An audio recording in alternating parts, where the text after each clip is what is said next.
ধরেন ঈশা আসলো তারাও ভুয়ো, হিরো আসলে ভুয়ো, তারা ওরা কি রিয়েল? ওরা কি রিয়েল? যারা বলে আপনি এরা কি করে বাংলাদেশের জন্য? এরা কি করে? আমার কথা, এরা বাংলাদেশের জন্য কি করে?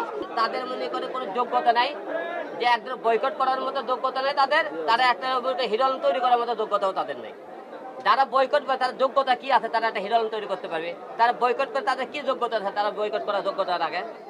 এই সিন্ডিকেটের স্বার্থ কি? তাদের কোন শ্রেণীর লোক তাদের চেহারা করে দেখবেন। এই সিন্ডিকেটের স্বার্থ কি যে তারা এই কাজটা করছে? এটা বই মেলে আপনাকে রাতে মনে করেন বিশৃঙ্খলা ছড়াইতেছে, বুঝলেন?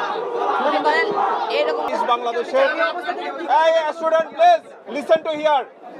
আপনারা যারা আজকে ভুয়া শব্দটা বলছেন, আপনাদের থেকে জাতি কি শিখবে বলেন? We are student of university. আপনারা যদি এই ধরনের কমেন্টস করেন, নেক্সট ইউনিভার্সিটি স্টুডেন্টরা কি শিখবে? জাতিকে সম্মান করা শিখবেন, আপনাদেরকে সম্মান করবে জাতি। আপনারা একজন হিরো আলম হয়ে দেখেন কতটা কষ্ট করা লাগে। আপনারা কোনো না কোনো ইউনিভার্সিটির স্টুডেন্ট, আপনারা যদি আজকে অন্যদেরকে সম্মান না দিতে পারেন, আপনারা কোথাও সম্মানিত হবেন না। আজকের আপনারা যত ধরনের উচ্ছৃঙ্খলতা করছেন, এটা হচ্ছে একটা বই মেলাকে আপনারা একটা স্তব্ধতার জায়গায় নিয়ে যাচ্ছেন। ভুয়া শব্দটা কার জন্য সেটা আপনি শিখে রাখবেন। তাদের একটা কথাই একটা মানুষ কষ্ট কারণ আমি পেলে যেমন হিরো আলম আজকে দাওয়াত করেছে কি জন্য? What's the reason for this? একটা মানুষ বিন্দু থেকে কিভাবে সিন্ধু হয়, এটা হচ্ছে হিরো আলম একটা।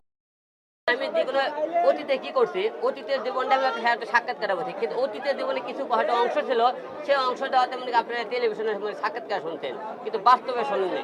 বাস্তবে ওইটুকু থেকে টেনে আমরা এইটুকু আমরা নিয়ে ফসল গ্রাম থেকে একটা সংগ্রাম কাটালে ছেলে, সে হাঁটি হাঁটি পা পকড়ে এত লড়াই সংগ্রাম কোথা থেকে কত দূর আসলো, এই বিষয়টা ভিতরে দেখতে পারবে। আপনি বললেন যে টেলিভিশনে